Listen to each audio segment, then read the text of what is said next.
자, 보자. 날씨가 많이 풀렸죠? 예, 오늘 날씨가 많이 풀린 것 같아요. 공부하기 딱 좋은 날이에요. 예.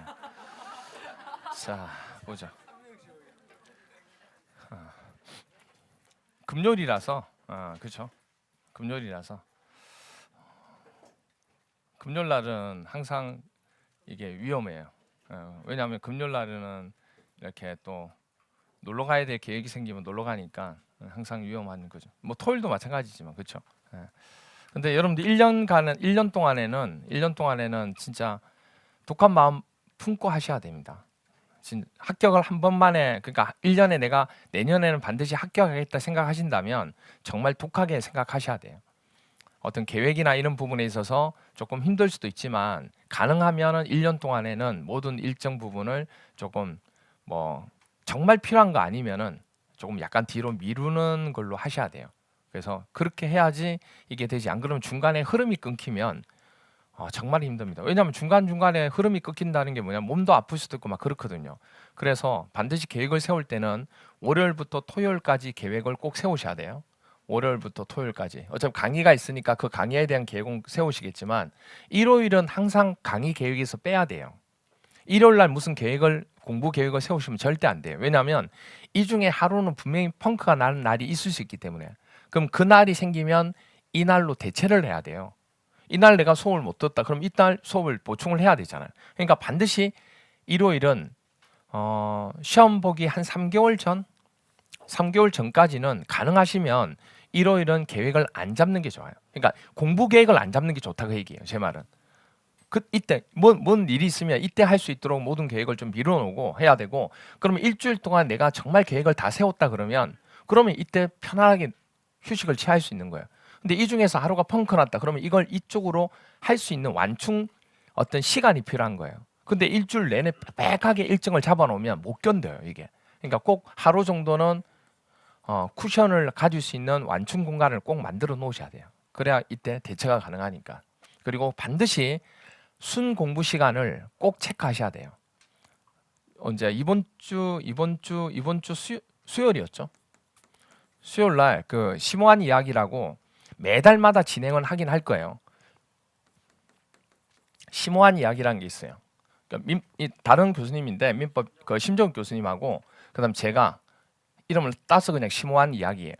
수험생들에 대한 이야기입니다. 수험생들이 앞으로 공부해 나가면서 어려운 일이나 이런 사연을 보내주시면 그 사연을 읽고 해결책을 제시하고 뭐 그런 부분들, 그리고 각 과목 교수님들 나오셔가지고 뭐 공부하는 팁이나 이런 것들도 좀 얘기해주고 그런 시간을 가지는 시간이거든요. 1시간 동안 라이브로 진행하는 거예요. 소통하면서 그렇게 하는 시간인데, 이때 이제 합격자분도 한번 전화 통화를 연결해서, 직접 오지 못하니까 통화해서 연결했는데, 이분은 실질적으로 뭐냐면 일도 하시면서, 그러니까 일도 하면서 육아도 하면서 동차로 합격하셨거든요.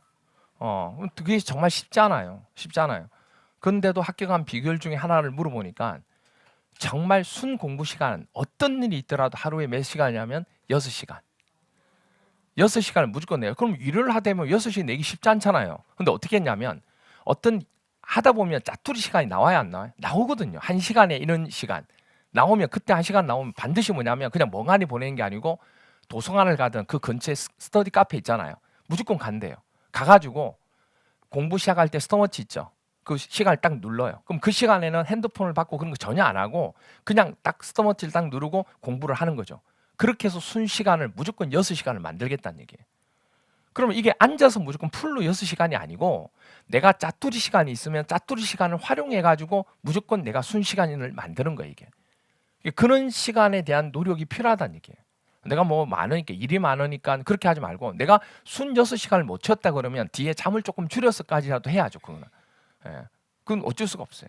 근데 다행히 잠을 안 줄이면서 가려고 하면 짜투리 시간들을 많이 활용해야 돼요. 그럼 내가 30분을 하더라도 스톱워치 누르고 순 공부 시간 30분. 그게 왜냐하면 스톱워치를 누르는 게 다른 게 아니에요. 집중하는 시간을 얘기하는 거예요. 그럼 내가 이 시간만큼은 내가 집중해서 해야지. 그런 시간을 따져보는 거예요. 그렇게 했을 때 시간을 합쳤을 때 순 6시간이 딱 나오면, 그러니까 아무 생각 없이 그냥 앉아있는 시간이 아니고 그런 것들을 조금 스스로가 계획을 세우셔야 돼요. 적어도 공부를 하려면요. 뭐 4시간 가지고 솔직히 쉽진 않아요. 진짜. 강의 듣는 것만 4시간인데 그러면 강의만 듣는다고 해서 우리가 해결되나요? 절대 해결이 안 돼요. 뭐 해야 돼요? 복습이에요, 복습. 이망쌤이 항상 강조하잖아요. 학습이라고.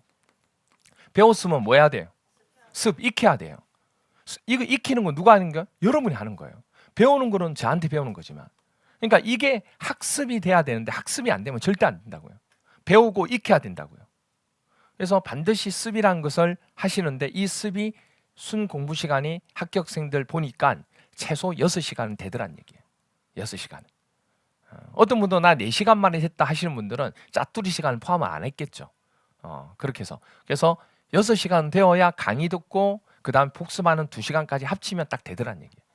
근데 이게 계속 쌓여야지만 이게 가능한 거예요. 예를 들어서 뭐냐면 나중에 몰아가지고 하면 6시간 가지고 택도 없어요. 근데 지금부터 하니까 분산 투자하니까 6시간으로도 된다는 얘기예요. 정말 시간이 안 되면 복습 시간 1시간 줄이더라도 5시간. 무슨 아시죠? 근데 절대 강의만 들어서는 안 된다는 거. 아시겠죠? 꼭 습을 하셔야 됩니다. 그래서 뭐 제가 이제 계속 숙제도 내주고 막 그렇게 하잖아요. 그래서 실강생들은 숙제도 하고 지금 계속 체크하고 하고 있으니까 상관이 없는데 온라인 수험생들은 아침에 올라가는 밴드 숙제는 그건 숙제긴 하지만 그건 데일리 숙제예요. 데일리. 매일 뭐냐면 그 전주에 수업했던 내용에 대해서 OX를 통해서 복습하는 시간이에요. 복습하는 시간이고 본격적으로 이제 숙제는 이제 다음 달부터 시작이 됩니다. 그래서 온라인 수강생 분들도 이제 다음 달부터 숙제가 시작되는데 총 3단계죠. 3단계. 1단계, 2단계, 3단계. 레벨이 1레벨, 2레벨, 3레벨이 있는데 1레벨 단계는 지금 실강생들은 벌써 시작했던 그 체계도 15개. 15개 빈칸을 제가 해서 파일로 올려 드릴 겁니다. 올려 드릴 거예요. 이 강의 마지막 강의 시간 마지막 그 첫 시간에 올려놓으면 되겠네요. 첫 시간에 전부 파일로 올려 드릴 거예요. 그래서 그걸 다운 받으셔가지고 거기다가 빈칸에다가 이제 채우는 연습을 할 건데 그 채우는 연습 부분은 나중에 제가 별도로 제가 밴드에다 올려 드리긴 할 거예요. 그래서 밴드에다가 이제 숙제를 이제 시작을 하셔야 돼요. 온라인 수강생들도. 실강 하시는 분들은 안 하셔도 돼요. 실강에서 하고 있으니까 이중을 할 필요는 없어요. 부담돼 오신다. 그래서 총 아마 첫 회 부분이 30회일 거예요. 30회를 인정을 받아야 30회를 인정받아야 그다음 2번 레벨방으로 갈 수가 있어요. 2번 레벨방은 나중에 3월 달부터 나오게 되는 암기장이 있는데 그 암기장 부분 가지고 하게 되는 게 2번 레벨방이고 그다음에 또 3번 레벨방은 이 레벨방에서 또 어느 정도 인정을 하시면 또 3번 레벨방으로 갑니다. 그리고 3번 레벨방이 마지막 파이널 방이 돼요. 그리고 하여튼 그렇게 되는데 그런 식으로 쭉 진행하는 거고 뭐 실강은 제가 실강대로 그대로 해서 나갈 거고 그래서 온라인 수강생들은 그렇게 해서 진행해 나갈 거기 때문에 이제부터 본격적으로 1월 달부터 아마 시작한다고 생각하면 됩니다. 그래서 자세한 사항은 제가 밴드에다 올려놓을 테니까 질의응답으로 질문하지 마시고 밴드에 올려놓을 테니까 밴드를 참고해서 보시면 됩니다. 밴드 가입 안 하신 분들은 빨리 밴드 가입하셔가지고 숙제 준비를 이제 하시기 바랍니다. 밴드는 오시온 부동산 공법이라고 치면은 밴드 명이 나오고 비밀번호가 몇 번이었죠? 7415였죠. 7415. 예. 7415. 비밀번호 이렇게 됩니다. 비밀번호 맞죠? 잊어버렸죠? 예, 그럼 뭐 잊어버려도 돼요. 그런 거 잊어버려도 돼요. 가입했으니까. 가입 안 하신 분들은 비밀번호 입력해야 이게 승인이 되거든요. 그래서 가입해서 7415라고 비밀번호 입력해라 그러면 여러분 비밀번호 입력하는 게 아니고 어떤 분들은 진짜 전에 얘기했잖아요. 왜 제 비밀번호를 물어보세요? 이러고 내가 언제 물어봤어요? 수업 시간에 얘기한 비밀번호를 입력해라는 얘기예요. 어떤 분들은 자기 그 통장 번호를 입력하신 분이 있어요. 이건 교수님만 꼭 아세요 이러면서 자기 통장번호 그 통장번호 제가 알아서 뭐 하냐고. 제가 가르치던 이 비밀번호 7415를 입력하시라는 거. 이거 안 하면요. 스팸 엄청나게 들어와요. 이거 안 하면 해도 스팸이 들어와요. 오랫동안 장기적으로 쓰지 않는 그 아이디 있잖아요. 그걸 해킹해가지고 그걸 또 올리고 막 그래요. 이거 엄청나요. 그래서 계속 체크를 하고 있지만은 그래도 이게 많이 올라오거든요. 하여튼 그래요. 아무튼 그렇습니다. 자, 이제 두 번째 시간에는 주택의 건설 부분입니다. 책에도 14번. 14번 부분 가지고 주택의 공급 부분까지 같이 설명을 좀 드리도록 할 겁니다. 그래서 여러분 어디를 보시면 되냐면 296페이지입니다. 296페이지. 에듀윌 유료 회원만의 특별한 서비스.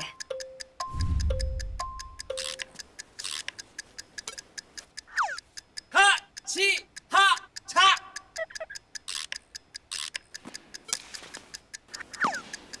하치하차 정답! 같이 하자 친구야 에듀윌 유료 회원!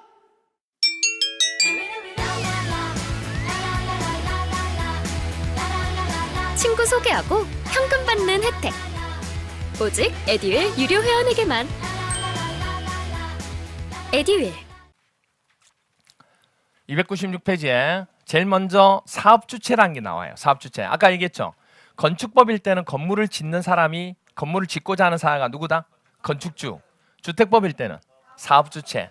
그래서 296페이지에 밑에 책에도 밑에 보시면 2번 사업주체라고 그래서 가로 1번 사업주체의 종류 나오나요? 그거 참고로 보시면 되고 그다음 프린트 있는 분들은 프린트를 참고해서 같이 보시면 돼요. 자 볼게요. 그러면 자 첫 번째 사업주체는 공공이 사업을 하는 사업주체가 있습니다. 그걸 공공사업주체. 그리고 또 누가 있어요? 민간이 하는 사업주체가 있습니다. 그럼 공공사업주체는 누구냐면 딱 봐도 알죠. 국가가 주택 사업을 하고 싶다. 그럼 국가가 공공사업주체가 되고 지방자치단체가 또 될 수 있고 또 누구죠? 한국토지주택공사 그리고 지방공사 이렇게 돼요. 그래서 이자들을 우리는 공공사업주체라고 합니다. 다시 한 번 더 얘기합니다. 이자들이 공공사업주체인 건 맞습니다. 하지만 국가하고 지방자치단체는 또 뭐라고도 불러요? 행정청, 즉 행정기관이 돼요. 한국토지주택공사와 지방공사는 행정청이 아니에요. 행정기관 아니에요. 그래서 조심하셔야 돼요. 이 부분. 자, 그 다음에 민간사업주체는 어떻게 되냐면 등록사업자. 저 건설업 할게요. 주택사업 하고 싶어요 하고 면허를 등록한 자 있어요 없어요? 있죠. 그러니까 이 등록사업자는 누굴 얘기하냐면 주택만 건설하고자 하는 사업자가 1년 연간 얼마냐면 20호 이상의 공사를 하고자 하는 사가 있다는 얘기예요. 그러니까 1년을 통틀어서 만약에 20세대 이상의 건물을 짓고자 하는 자가 있다고. 그런 자들은 반드시 뭐 해라? 국가에 등록을 해야 돼. 그러니까 면허증을 발급받아야 돼요. 건설업을 할 수 있는 면허증이 있다는 얘기예요. 그걸 받아야지만 주택 사업을 할 수 있다는 얘기예요.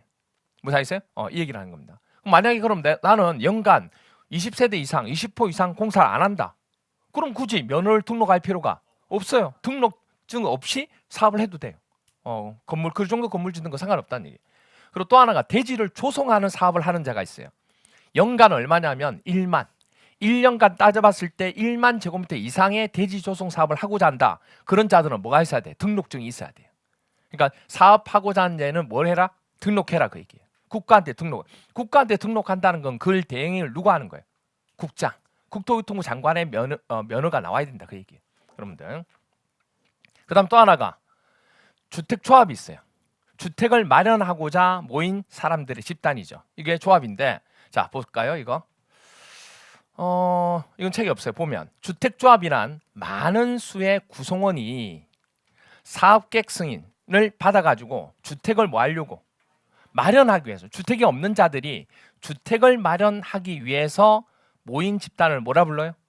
주택조합이라는 거예요. 근데 그 조합이 종류가 여러 가지가 있는데 지역에 거주하는 주민이 있어 없어요? 그 지역에 이제 주택을 하고자 해서 그 지역에 마음에 맞는 사람들끼리 너도 주택조합, 너도 주택 마련하고 싶어? 너도 해서 뭐해서 모집해가지고 만든 게 그게 바로 뭐냐면 지역주택조합이라고 얘기해요.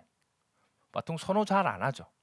이게 뽀개지는 경우도 많고 이게 또 사기도 많고 해가지고 이걸 잘 선호를 잘 안 해요. 그래서 행정청에서도 가능하면 지역주택조합은 하지 마세요 이렇게 많이 해요.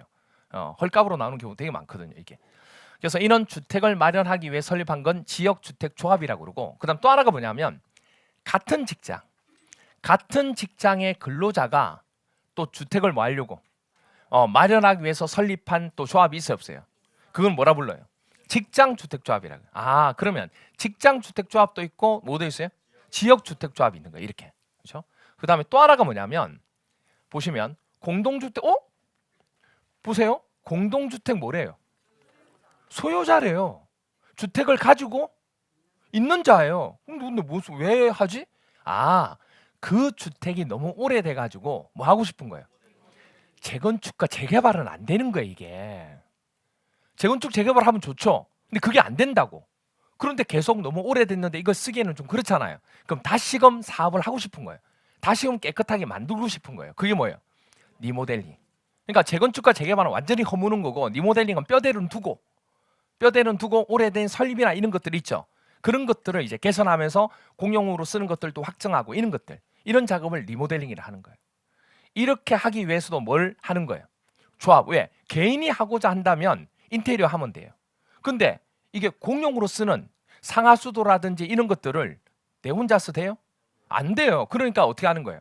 여러 사람이 같은 의견을 가진 사람들이 동의를 해야 돼, 안 해야 돼요? 그래서 뭘 모집하는 거예요? 조합을 모집하는 거예요.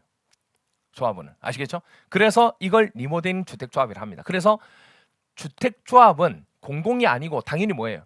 민간이죠. 개인이 되니까. 그래서 지역주택조합이 있고 그다음 직장주택조합이 있고 그다음 리모델링. 그러면 같은 조합이지만 주택조합이지만 앞에 있는 이 두 가지는 주택을 뭐 하는 자? 마련하고자 하는 자고 새로운 주택을. 이 자는 주택이 있는 자들이에요. 그러니까 요건이 같아야 달라요. 다를 거예요. 그래서 나중에 우리가 기본 이론 가서 들어가서 봤을 때는 이자들이 모집하는 모집 인원도 다를 거고 그 다음에 모집하는 방법도 조금씩 다를 거고 그 다음에 요건도 다를 거란 얘기예요. 예, 그런 것들을 쭉 살펴보게 될 겁니다. 여러분들. 어쨌든 이자들이 민간 사업 주체고 그 다음 또 하나 토지를 소유하고 있는 자들도 민간 사업 주체. 그리고 이건 뭐냐면 고용자란 게 뭐냐면 누구를 위해서? 근로자들 위해서. 지방에서 올라오고 하는 자들 많잖아요. 그럼 그런 자들 위해서 뭘 짓고 싶은 거예요? 주택을. 그래서 거기서 살 수 있도록 일을 하는데 도움을 주고자. 그걸 누가? 고용자가 이제 짓고자 하는 거예요. 그럼 이것도 당연히 민간이죠. 공공이 아니잖아요. 그래서 이런 자들을 민간 사업 주체라고 그러고 민간 사업 주체가 당연히 사업을 하려면 무슨 사업을 하려면 주택 사업을 하려면 아까도 얘기했지만 뭐 해야 돼요? 등록을 해야 돼요. 누구한테 등록해야 돼요? 국장한테. 이 자들은 어차피 등록한 자들이니까 등록을 해야지만 등록 사업자가 되니까. 그렇죠? 그래서 등록해야 돼요. 그래서 어떤 경우가 생기냐면 이 자들은 등록을 한 자잖아요. 그리고 여기 있는 주택조합도 토지 소유자도 마찬가지고 고용자도 사업을 하려면 등록을 해야 돼, 안 해야 돼요? 당연히 해야 돼요. 단독으로 하려면. 그래서 이 등록 사업자하고 이 자들이 뭐죠? 공동으로 하는 경우도 있어요. 그러면 이 자들이 어차피 뭐 한 자니까 등록을 해야지만 사업자가 되니까 이자하고 같이 하면 둘 중에 하나만 뭐만 하면 돼요? 등록만 하면 되거든요. 그래서 그때는 이자들이 등록하지 않고 해도 돼요. 단독으로 하면 해야 돼, 안 해야 돼요? 해야죠. 근데 이자하고 뭐 하냐면 공동으로 만약에 하면 공동 사업 시행자가 되는 거니까 주체가 되는 거니까 그때는 등록 안 해도 되는 거예요. 예외적으로. 그리고 또 하나 뭐냐면 보세요. 공공사업 주체도 국장한테 등록해야 될까요? 아니죠. 공공은 같은 행정기관이잖아요. 그러니까 굳이 국장한테 등록할 필요가 없어요. 그래서 공공은 사업의 신뢰도가 높기 때문에 등록하지 않습니다. 그래서 국장에게 등록하지 않아도 된다. 알죠? 근데 민간 사업 주체는 등록해야 돼, 안 해야 돼요? 해야 돼요. 자, 그렇게는 이게 바로 사업 주체입니다. 거기에 대한 설명들이 지금 쭉 나와 있고 297페이지 등록 사업자에 대한 설명까지 지금 드린 거예요. 됐죠? 비등록 사업자고 이것까지도 같이 설명 쭉 드린 거예요. 지금 같이 개략적으로. 구체적으로 다 할 필요는 없고 개략적으로만 보시면 돼요. 지금은 기초과정 때. 자, 그럼 문제 한번 풀어볼게요. 18회 때 이렇게 나왔습니다. 주택건설 사업 또는 대지조성 사업의 등록에 관한 설명 중 옳은 겁니다. 동그라미 1번 보세요. 지방자치단체가 주택건설 사업을 시행하고자 할 경우에는 국장에게 등록해야 된다. 할 필요가 없어요. 공공은 할 필요가 없다. 등록하지 않아도 된다. 2번 한국토지주택공사가 대지조성 사업을 한답니다. 등록해야 돼요?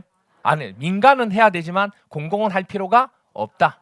그 다음에 한국토지주택공사가 대지조성 사업을 할 수도 있지만 주택건설 사업을 할 수도 있죠. 주택건설 사업을 시행하고자 한다. 국장한테 등록해야 돼요? 등록하지 않아도 된다. 자, 그런데 지방공사가 주택건설 사업을 시행하고자 하는 경우에는 국장에 등록하지 않아도 된다. 맞죠? 맞죠. 이렇게 됩니다. 이렇게 쉽게도 출제가 됩니다. 자, 그렇게 해서 사업 주체가 정해졌습니다. 그럼 이제 이 사업 주체가 이제 뭐 하면 되냐면 저 이렇게 이제 사업을 하겠습니다 하고 사업 계획서를 작성해서 사업 계획 승인을 신청합니다. 그러면 사업 계획 승인을 해주는 승인권자가 있어요, 없어요? 있겠죠. 이게 곧 건축법일 때는 뭐라 불러요? 건축허가. 건축허가. 그래서 건축법일 때는 건축허가라 그러고 그 다음에 주택법일 때는 뭐라고 그래요? 사업계획 승인 이렇게 얘기합니다. 됐나요? 그리고 우리가 국토계획법하고 도시개발법일 때는 뭐 받는다고 그랬어요? 인가. 실시계획을 작성해서 실시계획 뭘 받는다? 인가 받는다고 얘기했어요. 그 다음에 정비법 있죠? 정비법일 때는 뭐라고 그랬어요? 사업시행 계획을 작성해서 사업시행 계획 인가를 받는다. 그러니까 정비법까지는 다 인가예요. 공적 사업이니까 다 인가라고. 무사했어요? 그리고 건축법일 때는 아까 얘기했지 건축 허가가 되고 그 다음에 주택법일 때는 사업계획 승인이 되고. 그러니까 시험 문제에서 이걸 가지고 허가라고 출제하지는 않는다 그 얘기예요. 근데 이제 사업마다 이렇게 단어가 조금씩 다르기 때문에 그 정도는 기억하고 계셔야 된다는 얘기. 아시겠죠? 그게 헷갈리면 안 되니까. 자, 그러면 자 여기서 사업 계획서를 작성해서 사업 주체가 승인 신청을 했습니다. 사업 계획 승인을 해주면 이게 사업 계획 승인을 받아야 될 대상이 있어요. 그러니까 모든 자들이 다 사업 계획 승인을 받는 건 아니에요. 규모를 작게 하려고 하면 굳이 사업 계획 승인을 안 받아도 돼요. 그런데 규모를 크게 하려면 사업 계획 승인을 받아야 돼요. 이 말은 곧 무슨 말하고 똑같으냐면 아까 얘기했잖아요. 주택법을 적용하기 위해서는 몇 세대? 한 번에 30세대 기억나시죠? 단독주택은 30호. 그게 곧 이거예요. 사업계획 승인 받는다는 게 주택 사업을 한다는 얘기잖아요. 그럼 주택 사업을 하려고 하면 아까 얘기했듯이 한 번에 얼마? 30호나 30세대 이상 지으려고 하면 사업계획 승인 받아야 되는 거예요. 됐나요? 그래서 보시면 자 기초서 301페이지 보시면 쭉 넘겨서 301페이지에 보시면 5번 주택건설 사업 시행 나오나요? 1번 사업계획 승인 나오고 가로 1번에 사업계획 승인 대상 나올 거예요. 그 대상 부분을 지금 얘기하는 겁니다. 보시면 1번이 뭐냐면 몇 호? 30호. 한옥일 경우에는 얼마냐? 50호라는 걸 하나 기억해 주세요. 단독주택 중에서 한옥 있죠, 한옥. 한옥은 규모가 크지 않거든요. 한옥은 규모가 작아요. 그래서 일반 단독주택 부분보다도 훨씬 더 많이 지을 수 있도록 해주겠다는 얘기예요. 그래서 얼마 정도? 50호까지 합니다. 그래서 일반 단독주택은 30호, 한옥일 때는 얼마? 50. 한옥, 50이죠. 그렇죠? 바로 나오죠. 공동주택은 뒤에다가 뭐만 붙이면 돼요? 세대만 붙이면 돼요. 똑같아요. 그래서 이상의 주택건설 사업을 하려는 자는 사업계획 승인을 받아야 된다. 그 얘기입니다. 그리고 또 하나 대지 조성을 하려고 하는 자는 얼마예요? 연간 아니에요. 한 번에 하는 공사가 1만 제곱미터 이상인 대지 조성 사업을 시행하는 자는 사업계획 승인을 받아야 된다. 그 얘기예요. 그래서 정리를 해보면 이렇게 됩니다. 사업계획 승인 대상은 주택건설 사업을 하고자 하는 단독주택은 30, 한옥은 얼마? 50, 공동주택도 30, 그리고 대지 조성 사업은 면적 얼마? 1만. 뭐하고 헷갈리면 안 되냐면 지금 나와 있는 이거하고 위에 있는 등록 사업자하고 헷갈리면 안 돼요. 무사히세요? 지금 이거는 뭐냐면 사업이라는 것 자체를 뭐냐면 내가 어떤 사업을 하려고 하면 등록증이 있어야 돼요, 없어야 돼요? 등록증을 발급받는 기준을 얘기하는 거예요, 지금. 그러면 이런 등록증이 있어야 주택 사업을 하든 말든 이렇게 된 거예요. 그러니까 이거는 말 그대로 사업 주체가 될 수 있느냐 없느냐 하는 조건이에요. 무슨 말이가 돼요? 그럼 사업 주체가 되었으면 사업계획 승인을 받아야 되죠. 이거는 지금 뭐 받는 거? 사업계획 승인, 저 허가 받을 수 있는 기준을 얘기하는 거예요. 됐나요? 이거는 사업 주체가 되는 조건. 헷갈리면 안 돼요. 그래서 이건 뭐예요? 전부 다 연간. 아시겠죠? 이건 한 번에 짓는 부분이 이렇게 되는 거예요. 이게 자꾸 헷갈려. 왜? 이게 1만하고 숫자가 똑같아가지고. 이건 연간 1만이고 이건 한 번에 짓는 게 1만인데 자꾸 헷갈린다고. 그러니까 이것까지 뭘로 기억하는 거예요? 20하고 헷갈리는 거예요. 이게 20이 아니라고. 승인을 받으려면, 저 허가를 받으려면 몇 호? 30호. 아시겠어? 승인 받는 거는 몇 호? 30호. 면허를 받는 대상은요? 20호. 등록하기 위한 조건은 20호라고. 연간 그거도. 아시겠죠? 헷갈리면 안 된다고 이거. 그럼 이제 사학객 승인 대상은 이렇게 됩니다. 그러면 대상이 나왔으면 이 대상이 이제 뭘 해야 돼요? 승인을 받아야 되죠. 그럼 누가 나와야 돼요? 승인권자가 나와야죠. 이제. 누구한테 받으면 될까? 그래서 주택법에서 이 사학객 승인권자가 까다로워요. 이 사학객 승인권자가 여기서 사학객 승인권자가 나오는데 계속 나오는 게 아니고 여기서만 활약을 합니다. 그래서 이게 여기서만 딱 정하고 그 다음에 사업 나중에 뭐죠? 공사하겠습니다 하고 신고를 할 거잖아요. 그러면 신고만 딱 받고 이 사람은 빠져요. 그 다음부터는 이제 다른 자가 이제 하게 됩니다. 그래서 이것만 조금 조심하시면 돼요. 이게 또 헷갈립니다. 그럼 한번 볼게요. 이거 밑에 보시면 301페이지에 가로 2번 사학객 승인권자 나와요. 이거 지금부터 설명드리는 겁니다. 자, 볼까요? 이거예요. 에듀윌 유료 회원만의 명품 자료 서비스.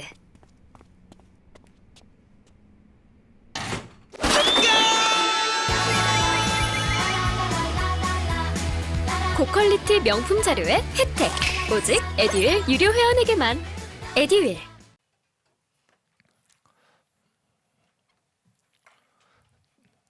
볼게요.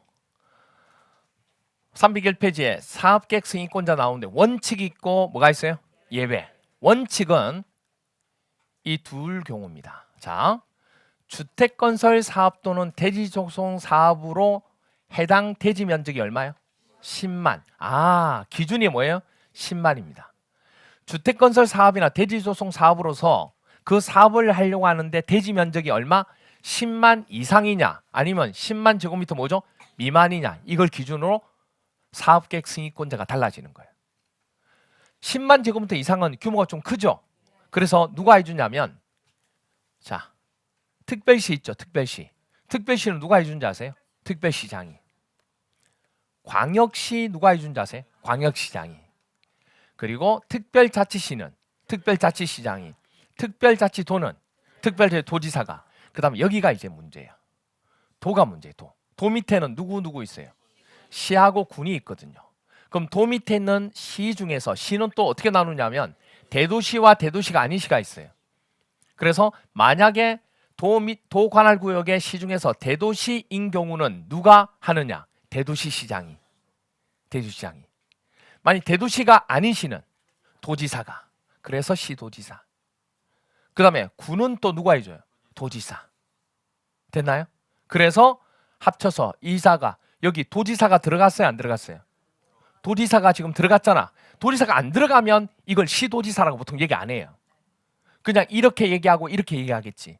근데 도지사가 들어갔기 때문에 이걸 다 합쳐서 시도지사라고 얘기할 수 있는 거예요. 두 번째서요. 그리고 또 누구 있었어요? 대도시시장 이렇게 되는 거예요. 그러면 만약에 주택건설 사업 또는 대지조성 사업으로 해당하는 대지 면적이 10만 제곱미터 뭐 미만일 때 어떻게 되냐요. 특별시는 누가? 특별시장이. 광역시는 광역시장이. 특별자치시는 특별자치시장이. 특별자치도는 특별자치도지사가. 되나? 여기까지는 그러면 10만 제곱미터 이상이든 미만이든 같네요. 같아요. 어디가 문제예요? 도가 문제예요. 항상 도가 문제예요. 그래서 규모가 대지 면적 10만 제곱미터 미만이잖아요. 그럴 때는 굳이 도지사가 나설 필요가 없어요. 시하고 군은 각각 누가? 시장과 군수가. 그럼 여기서 시장과 군수라고 할 때는 이 시에는 대도시 시장과 대도시가 아닌 시도 포함이 되는 거예요. 됐나요? 그래서 물어보시면 안 돼요. 항상 또 물어봐요. 이 시장은 대도시 시장을 얘기합니까? 아니면 대도시 시장이 아닌 시장을 얘기합니까? 뭡니까? 이래요. 뭐긴 뭐예요. 다지. 아시겠어요? 이렇게. 그래서 이것만 조심하시면 돼요. 이것만. 여기까지는 다 똑같은데 도에서 10만 제곱미터 이상과 미만이 나누어지는 거예요. 그래서 머릿속에 이제 이거 사학객 승인권자 할 때 원칙적으로는 위에 있는 특별시장, 광역시장, 특별자치시장, 도지사까지 똑같고 10만 제곱미터 이상이든 미만이든 똑같고 10만 제곱미터 이상일 때 이제 이상일 때는 누가 되는 거예요? 대도시시장하고 도지사 이렇게 되는 거예요. 그런데 10만 제곱미터 뭐일 때는 미만일 때는 누가? 시장 또는 군수, 도지사가 할 필요가 없다는 얘기. 그렇게 그것만 달라지는 거예요. 여기까지 됐나요? 이게 원칙. 근데 되게 많이 헷갈려요. 조심하셔야 돼요. 자, 그런데 예외가 누구예요? 이것도 정말 많이 헷갈립니다. 뭐가 헷갈리냐면 기억 때문에 기억. 이 기억 때문에 정말 많이 헷갈려요. 이게 잘 기억이 안 나요. 국가나 누구? 한국토지주택공사가 사업을 시행할 때 생각해 보세요. 국가가 뭘 하게 되면 국가가 사업을 한다고요. 국가가 사업을 하게 되면 생각해 보세요. 국가가 사업을 하는데 그 지방자치단체가 해주기에는 힘들죠. 그러니까 누가 해주는 거예요? 국장이. 그리고 한국토지주택공사가 사업 시행할 때 누가? 국장이. 이것만 예외적으로 보시면 되는 거예요. 이게 조심하셔야 돼요. 그래서 국가나 한국토지주택공사가 사업 시행을 한다. 그러면 누가 사업계획 승인권자가 된다? 국장. 이렇게만 기억하면 돼요. 이것만. 그래서 보통 국가가 나오면 이거 되는 걸 누구나 다 알기 때문에 보통 이걸 시험 문제를 많이 내요. 많이 내. 한국토지주택공사가 사업을 시행을 한다 하고 뭐라고 내는지 아세요? 대지 면적이 10만 제곱미터 이상인 뭐 예를 들어서 뭐냐면 뭐 대도시에 또는 뭐죠? 군에 뭐 이런 식으로 나온다고. 그럼 뭐 고민해요. 10만 제곱미터 이상이니까 이게 군수할까? 도지사할까? 막 고민하기 시작해요. 아무도 아니에요. 누구예요? 그렇죠. 그건 규모가 아무 필요가 없어요. 그러니까 이자들이 나오면 여기가 10만 이상이든 10만 미만이든 아무 필요가 없다고 이게. 무조건 누구예요? 국장. 무조건. 그 다음 또 하나가 니은하고 디귿일 때 니은 330만 제곱미터 이상의 택지개발 사업 또는 도시개발 사업을 추진하는 지역 중 국장이 뭐 한 곳? 지정고시한 거. 그러니까 니은은 보세요. 이건 외우지 않아도 되는 게 뭐냐면 국장이 지정고시한 지역이란 말이 들어가야 돼, 안 들어가야 돼? 들어가면 당연히 국장이 지정한 건 누가 해야 돼요? 국장이 하겠지. 그러니까 이런 것들은 잘 안 속아 넘어가요. 디귿도 마찬가지예요. 수도권 또는 광역시 지역에 긴급한 주택난 해소가 필요하거나 지역 균형 개발이나 광역적 차원의 조정이 필요해서 국장이 또 뭐라고 했어요? 지정고시한 지역. 이것도 안 속아 넘어가요. 국장이 지정고시한 곳에 사업을 하려고 하면 당연히 국장한테 사업계획 승인을 받아야죠. 그러니까 이것도 안 속. 그러니까 이거일 때 제일 많이 속아 넘어가요. 그래서 시험 문제 이걸 내는 거예요. 되죠? 그렇게 봐주시면 돼요. 그래서 밑에 승인권자 정리해 보면 승인권자는 누가 되느냐? 시도지사, 대도시장 여기까지는 누가 되는 거예요? 10만 이상. 그 다음에 10만 이하가 될 때는 그렇죠. 시장 군수가 포함될 거다 그 얘기예요. 됐나요? 그렇게 얘기하는 겁니다. 그래서 여러분 나중에 이제 좀 쓸 줄 아는 분들은 여기다가 이렇게 쓰겠죠. 10만 이상일 때, 10만 미만일 때 하고 따로따로 쓸 수 있겠죠. 그 정도까지 되시면 좋다는 얘기예요. 그 다음에 예외적으로 누구? 국장. 그리고 국장이라 쓰고 또 어느 정도 이제 많이 머릿속에 남게 되면 여기다 화살 표시하시고 뭐라고? 국가나 한국토지주택공사가 사업 시행자일 때 이렇게 적어 놓으시면 되죠. 왜? 나머지는 크게 문제가 없으니까. 됐나요? 그 정도까지 쓸 수 있으면 거의 가지고 논다 이렇게 볼 수 있죠. 그렇죠? 됐죠? 그렇게 보시면 됩니다. 거기가 사업계획 승인 부분 가지고 우리가 지금 301페이지에 설명드린 거예요. 302페이지 잠시 넘겨보세요. 교재에 있는 분들은 302페이지. 302페이지에 맨 위에 동그라미 2번 보세요. 뭐라고 했냐면 사업계획 승인이라고 나와요. 사업계획 승인이라고 해서 사업계획 승인권자는 사업계획 승인을 신청받았다는 얘기예요. 그러면 정당한 사유가 없으면 신청받은 날로부터 얼마? 60일 이내에 누구한테? 사업주체에게 승인 여부를 승인되었다, 승인 안 됐다 해줘야 돼, 안 해줘야 돼요? 당연히 해줘야지. 계속 기다리는데. 그러니까 뭐냐면 뭔가를 신청을 하면 신청에 대한 피드백은 반드시 있어야 돼요, 없어야 돼요? 있어야 돼요. 그때 뭘 정하는 거예요? 날짜를 정하는 거예요. 모든 사업은 다 있어요. 근데 우리가 안 하는 거는 그게 시험 문제 잘 안 나오기 때문에 안 하는 뿐이지 모든 사업은 신청하면 뭐가 있어야 돼요? 피드백이란 날짜가 나와야 돼요. 근데 이건 시험 문제 나오기 때문에 우리가 하는 거예요. 그래서 사업 주체가 사업계획 승인권자한테 계획 승인 신청을 했습니다. 그러면 이 사람이 받았겠죠. 그러면 이제 며칠이네? 신청 받으려면 60일. 그러니까 처음부터 60일이 튀어나오는 거예요. 그래서 주택법에서 며칠 나오고 몇 년 나오는 것들을 여기서 오늘 다 정리를 할 거예요. 숫자도 그렇고 지금 보시면 숫자들. 이게 키워드가 되는 숫자들을 지금 체계도하면서 거의 다 정리한다 보시면 돼요. 여기 나오는 체계도는 솔직히 얘기하면 어렵지 않아요. 이 체계도는 크게 의미가 많이 없어요. 근데 그 체계 속에서 숫자들이 나오기 때문에 그 숫자들을 같이 정리한다고 생각하시면 돼요. 이분.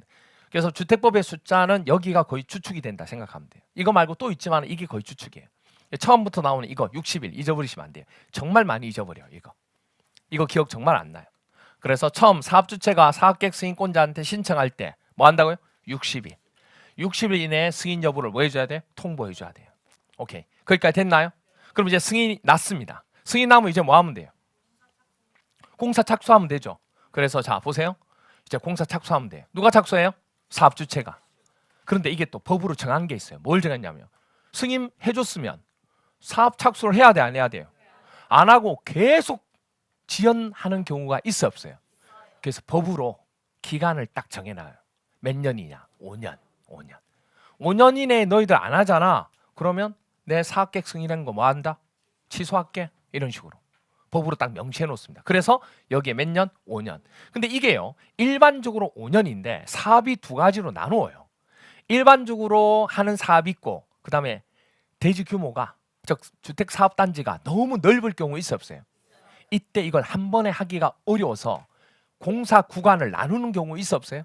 그걸 공구별이라고 얘기해요. 지하철 공사하다 보면 1공구, 2공구, 3공구 들어보셨어요? 지역별로 공사 구간을 나눠서 공사를 투입되는 거예요.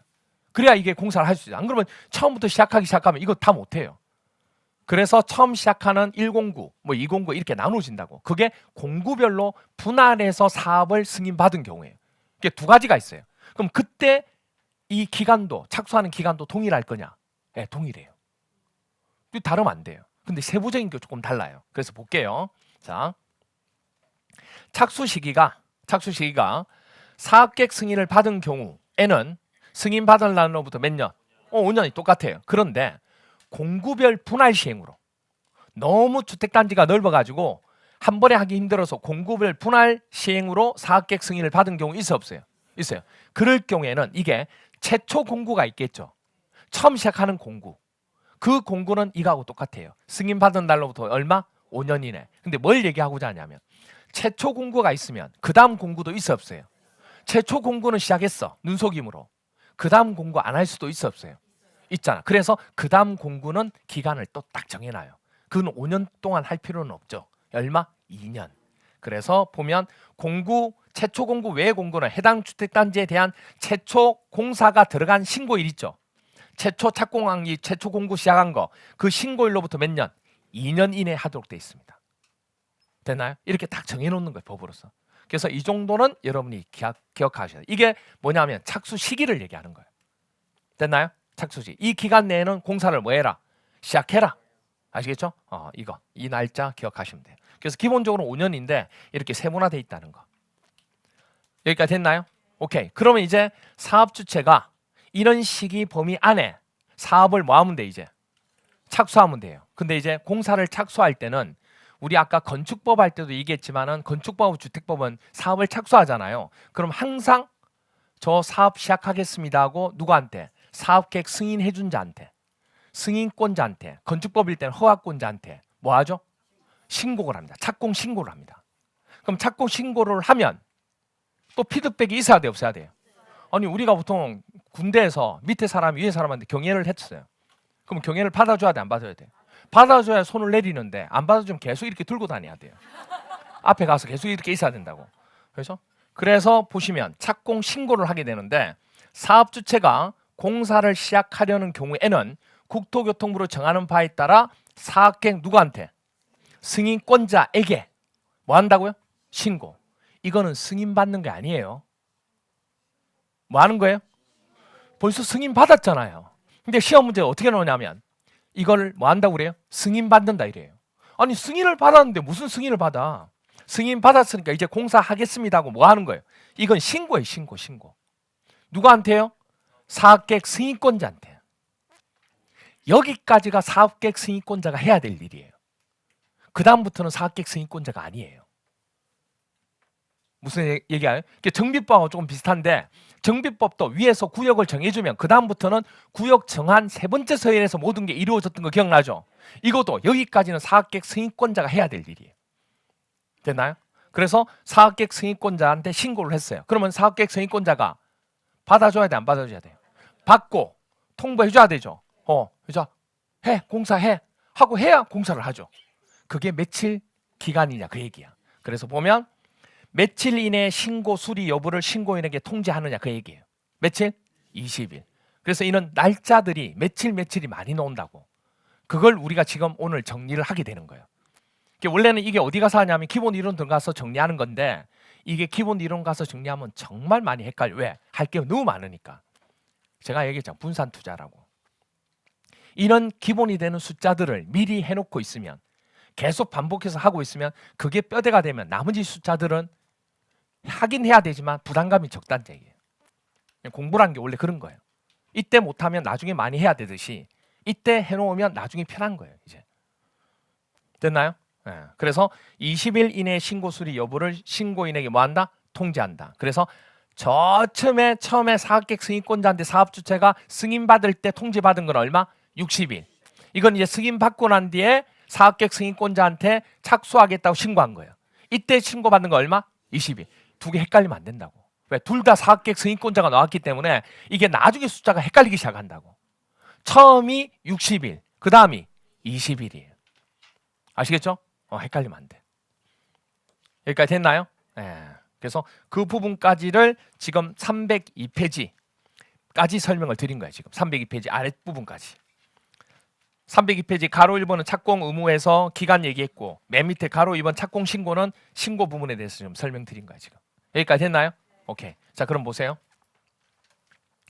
이렇게 해서 공사를 착수했습니다. 그럼 이제 공사 시작하면 되죠. 누가? 시공자가 건축주를 대신해서 즉 사업주체를 대신해서 공사를 합니다. 당연히 여기에서도 누가 나오게 돼요? 감리자가 당연히 나오겠죠. 그렇죠? 그렇게 해서 공사를 시공했습니다. 그럼 이제 공사를 뭐 하게 되죠? 공사 완료합니다. 그럼 아까 공사 완료하고 난 뒤에는 누구는 건축법일 때는 사용 승인 받았죠. 자 여기서는 이제 주택법일 때는 이제 뭐 받으면 사용할 수 있는지 나옵니다. 뭐라 나와요? 사용 검사예요. 사용 검사. 건축법일 때는 뭐라고 그랬어요? 사용 승인. 주택법일 때는 사용 검사. 도시개발법이나 국토계획법에서는 준공 검사. 그 다음에 정비법일 때는 준공 인가. 됐나요? 그럼 다 한 거예요. 그럼 다 한 거야. 뼈대가 되는 내용은 다 한 거라고. 이게 헷갈린다고 지금 얘기한 게. 나머지의 절차들은 거의 똑같아요. 근데 여러분이 헷갈리는 게 뭐냐면 이 줄기 있죠. 큰 줄기. 여기 오케이 해주고 난 뒤에 맨 끝에도 오케이 해야 되는데 이 둘 다 누구한테 받는 거예요? 행정청. 이 행정청에 받는 것들이 법령마다 틀리니까 자꾸 헷갈리는 거예요. 이게. 그거 지금 정리한 거예요. 아시겠어요? 그거 지금 정리한 거라고. 여기까지 됐나요? 네, 오케이. 그래서 사용검사. 그럼 사용검사는 누구한테 받느냐? 자, 아까 제가 얘기했죠. 사업계획 승인권자가 공사 착수하는 것까지 오케이 해도 된다고 해서 해줬어요. 그 다음부터는 이제 공사가 들어가는 거죠. 그 다음부터 공사가 들어가는 건 주택이 지어지는 곳은 어디예요? 땅은 어디예요? 세 번째 서열. 이게 그 다음부터는 전부 다 세 번째 서열에 있는 장이 이거를 행정청이 해주는 거예요. 그러면 집권한 뒤에 사업주체가 집권한 뒤에 그 건물이 지어진 곳에 있는 행정청한테 가서 뭘 받아야 돼요? 사용검사를 받아야 되는 거예요. 그럼 사용검사 누구예요? 시장, 군수, 구청장. 그래서 303페이지 오른쪽 보시면 사용검사라고 해서 사용검사권자가 원칙적인 자가 쫙 나와요. 그래서 사업주체는 사업계획 승인을 받아 시행하는 주택건설 사업 또는 대지조성 사업을 완료한 경우에는 주택 또는 대지에 대해서 국토교통부 정하는 바 있다. 누구한테? 시장, 군수, 구청장의 사용검사 받아야 된다. 세 번째 서열이죠. 그러니까 이것도 참 짜증나는 게 뭐 짜증나냐면 보세요 여러분. 우리가 뭐 할 때 건축법 할 때는 세 번째 서열을 할 때 뭐가 있어요? 특별자치시장, 특별자치도지사까지 들어갔죠. 물론 여기도 들어가야 안 들어가요? 들어가는데 생략한 거예요. 지금 제가 제시한 거는 제가 인위적으로 제시한 게 아니에요. 제 마음대로 이 문장을 쓴 게 아니라고. 법령에 있는 내용 조문 그대로 가져와서 쓴 거예요 지금. 그럼 시험 문제도 어떻게 나오는 거예요? 그대로 나와요. 그러니까 건축법을 얘기할 때는 생략하지 않고 특별자치시장, 특별자치도지사를 집어넣어서 세 번째 서열을 얘기하더란 얘기예요. 그래서 특별자치시장, 특별도지사, 시장, 군수, 구청장 이렇게 얘기하더란 얘기예요. 그런데 주택법일 때는 똑같아요. 똑같은데도 불구하고 그냥 뭐죠? 시장, 군수, 구청장만 얘기하더란 얘기예요. 무사했어요? 그럼 뭐가 생략된 거예요? 특별자치시장, 특별도지사 생략된 거예요. 그리고 또 하나 정비법일 때도 세 번째 서열이 있어서 없었어요. 그때는 또 뭐죠? 시장군수 구청장이라 하지 않고 그냥 시장군수 등이라고 끝나더란 얘기예요. 그러니까 이 법령마다 이걸 요약해서 쓰는 부분들이 조금씩 달라요. 사업명이 다르듯이. 그러니까 그거를 그렇게 기억하시면 된다고 그냥. 무슨 말인지 이해가 돼요? 그래서 제가 얘기하는 거잖아요. 그걸 풀로 알아도 되고 부분적으로 알아도 되는데 중요한 건 뭐냐면 세 번째 서열이란 것만 기억해도 답을 찾는데 지장이 없단 얘기예요, 이게. 그러니까 여러분들은 자꾸 뭐냐면 이거를 시장군수구청장 그리고 정비법의 시장군수 등 이렇게 자꾸 하려고 하는데 그게 하나도 안 중요해. 그냥 세 번째 서열만 하고 있으면 우린 주관식이 아니잖아요. 객관식에서는 답을 찾으면 된다고. 그게 어떤 문제로 응용되든 간에. 무사히세요? 그게 가능하다고. 그래서 제가 항상 얘기하는 시험 문제가 어려워지더라도 기본적인 개념만 잡고 있고 틀만 변하지 않으면 그 부분이 여러 가지 형태로 어렵게 나오더라도 충분히 맞추는 데 시장이 없어요, 솔직히. 어차피 틀리라고 구석에 있는 거 내는 건 틀리면 돼요. 근데 수준 차이가 나는 게 뭐냐면 내가 공법을 공부했다 안 했다 차이는 뭐냐면 이걸 내가 풀 수 있다, 풀 수 없다를 구별하는 거예요. 그 구별할 정도가 되면 내가 공법을 공부를 하고 있는 거예요. 그런데 공법을 공부 안 하면 구별이 안 돼요. 내가 이거 풀 수 있는 문제인가? 내가 못 푸는 문제인가? 구별 안 돼요. 무슨 아세요? 근데 그걸 구별할 정도가 되면 시간이 절약이 되는 거예요. 그러니까 오히려 어렵게 나오는 게 더 좋을 수 있어요. 왜? 못 푸는 문제는 넘기면 되니까. 어중간하게 안 나오거든요. 어렵게 나온다는 것은 완전히 그냥 모르는 문제를 내게 돼요. 그럼 오히려 그건 제끼면 돼요. 그럼 시간이 남아요. 시간 남는다고. 그러면 제가 나중에 가서 찍기 방법, 과학적인 찍기 방법 얘기해요. 그럼 그렇게 하면 한 3개, 4개는 맞춰요. 그럼 기본적인 점수로 나와요, 이게. 공법은 그렇게 하는 거예요. 그러기 위해서는 내가 아는 거는 확실하게 뭐죠? 알아야 돼요. 확실하게 아는 걸 아는 게 중요한 거지 문어발식으로 많은 걸 아는 게 중요한 게 아니라고. 그러면 더 헷갈릴 수가 있어요. 아시겠죠? 네, 오케이. 이렇게 돼요. 그래서 누구한테요? 시장군수 구청장한테 사용검사를 받습니다. 누가요? 사업주체가. 그러면 검사 신청을 하겠죠. 신청을 하면 사용검사를 해주는 검사권자는 행정청은 그 검사를 해야 되잖아요. 그 얘기가 나옵니다. 밑에 보시면 303페이지 밑에 보시면 가로 2번 사용검사 기간이 나오는데 뭐라고 하냐면 사용검사권자는 시장군수 구청장이에요. 사용검사 대상인 주택 또는 대지가 사업계획 내용에 적합한지 여부를 확인하고 이에 따른 사용검사는 그 신청을 했을 거잖아요. 신청일로부터 며칠? 15일 이내 해야 돼. 자 보세요. 건축법일 때는 며칠이었어요? 7일이었어. 7일. 건축법일 때는 7일이었다고. 그래서 헷갈리면 안 돼요. 주택법일 때는 며칠? 15일 이내에 하도록 되어 있습니다. 그래서 며칠 이내? 신청일로부터 15일 이내에 검사하도록 되어 있어요. 됐나요? 이렇게 됩니다. 여기까지 됐나요? 오케이. 자, 그리고 이제 뭐가 나오냐면 여기까지 부분 이제 설명을 드렸고 그 다음 이제 보셔야 될 것 중에 하나가 바로 어떤 거냐면 그 다음 보셔야 될 게 이겁니다. 이제 그 다음부터 나오는 게 주택 공급.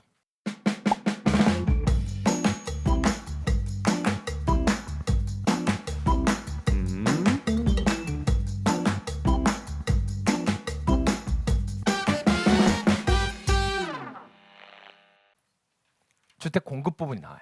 주택 공급. 주택 공급 부분까지 설명을 하고 쉬도록 할 거예요. 쉬고 싶겠지만 주택 공급까지 해야 이 흐름이 끊기지가 않아요. 주택 공급은 딱 5분 돼요. 5분만 하면 돼요. 그래서 304페이지에 보시면 주택 공급 나와요. 네, 자, 주택 공급 보시면 이렇게 돼요. 자, 사용검사 다 받았어요. 그럼 이제 사용해도 돼요, 안 돼요? 해도 돼요. 그러면 이렇게 해서 만든 건물을 이제 주택을 공급을 할 거잖아요. 자, 이게 문제가 된 게 공급하고자 하는 그 땅이 몇 가지 사항으로 지정이 된 곳에는 전매가 금지된 경우가 있어요. 왜? 투기가 너무 과열된다든지 분양 가격이 다른 데보다 너무 높이 올라갔다든지 이렇게 해서 함부로 이걸 계속 사고 파고 하는 것들을 분양권을 막 팔고 하는 행위 있잖아요. 이런 행위를 뭘로 하겠다? 금지시키겠다. 그런 대상이 되는 지역이 있다는 얘기예요. 공급할 때. 그런 대상이 아닌 경우는 고민할 필요가 없어요. 그래서 공급을 할 때는 여기서 주택 공급을 할 때는 그 대상이 되는 전매 행위가 금지되는 그 행위가 대상되는 지역만 먼저 한번 체크해서 기초과정 때는 넘어갈 거예요. 하고 체크하고. 나머지 구체적인 내용은 기본과정 가서 설명할 거고.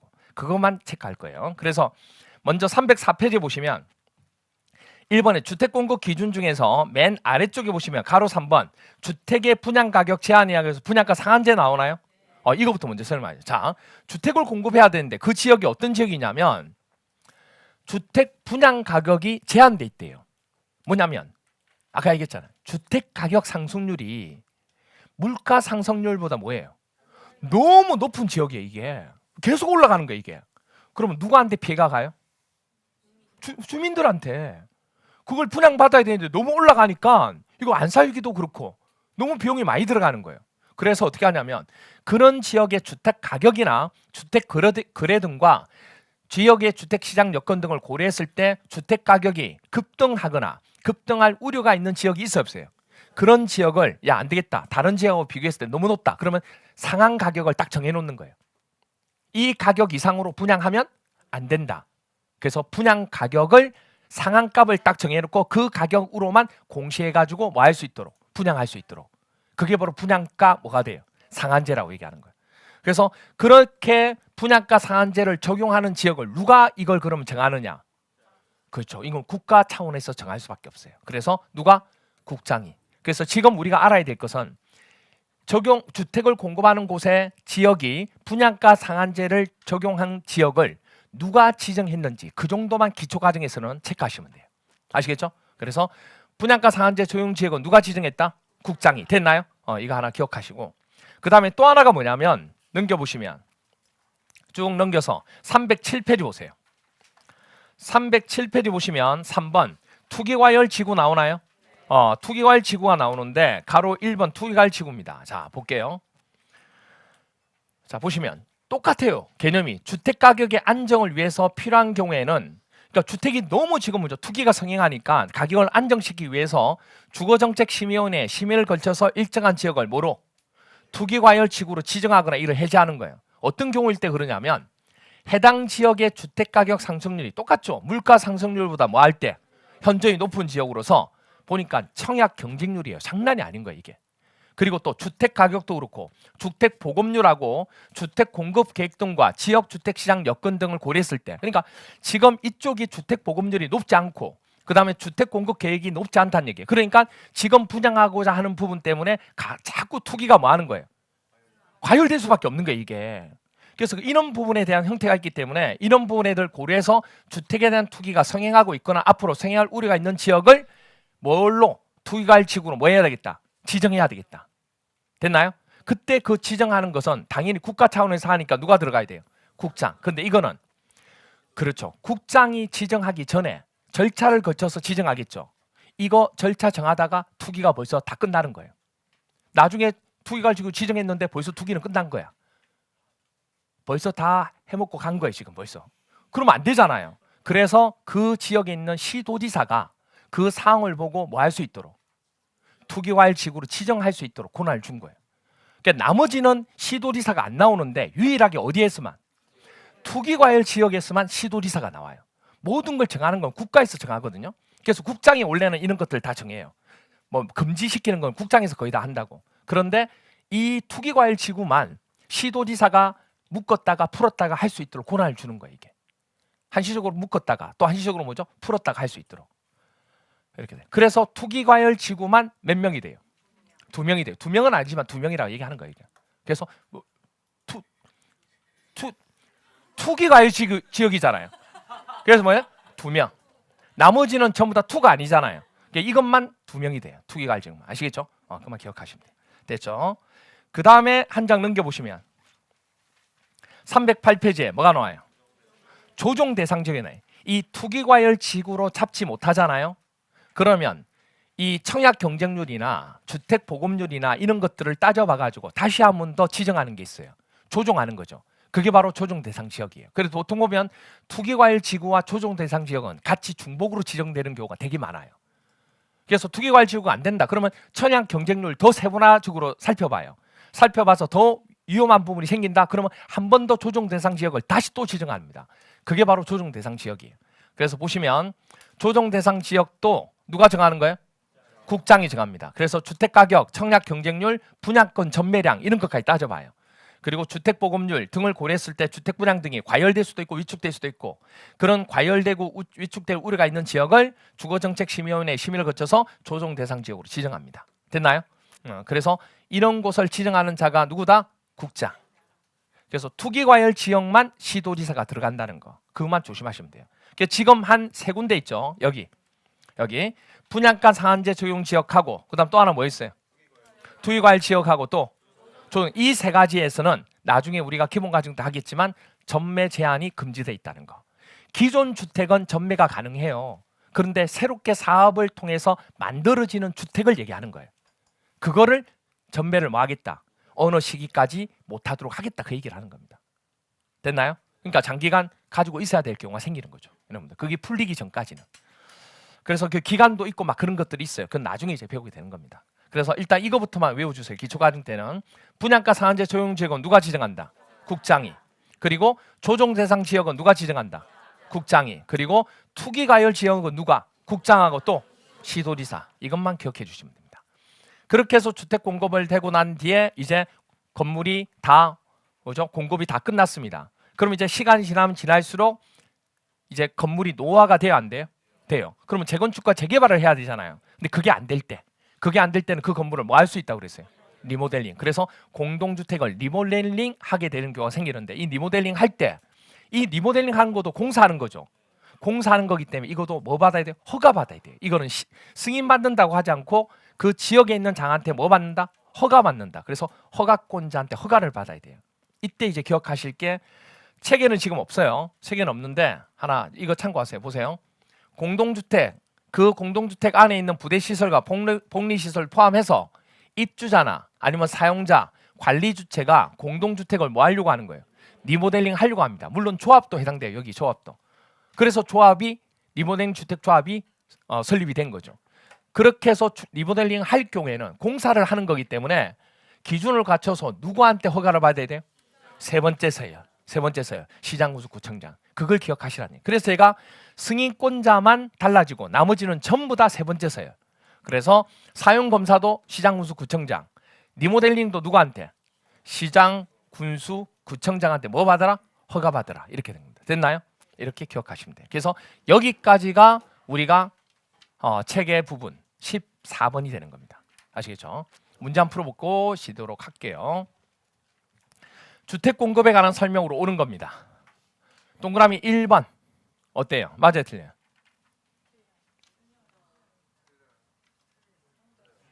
딱 보면 뭐냐면 조정 대상 지역 나왔죠? 조정 대상 지역을 지정할 수 있는 자는 누구예요? 국장이죠. 시도지사 아니에요. 2번은요? 딱 보면 보이죠? 분양가 상한제 적용 지역을 지정할 수 있는 자는 누구예요? 국장이죠. 시도지사가 아니에요. 그렇죠? 물론 여기도 표현 안 되지만 시도지사가 나오는 건 누구라고 그랬어요? 투기과열지구. 그러니까 그것만 조심하면 되는 거예요. 근데 시험 문제 이렇게 바꿔서 나온다 그 얘기입니다. 아시겠죠? 그렇게 봐주시면 됩니다. 됐나요? 오케이. 그래서 여기까지 하면 우리가 주택법 부분은 다 설명을 드린 겁니다. 조금 쉬었다가 이제 농지법 부분 들어가도록 할게요.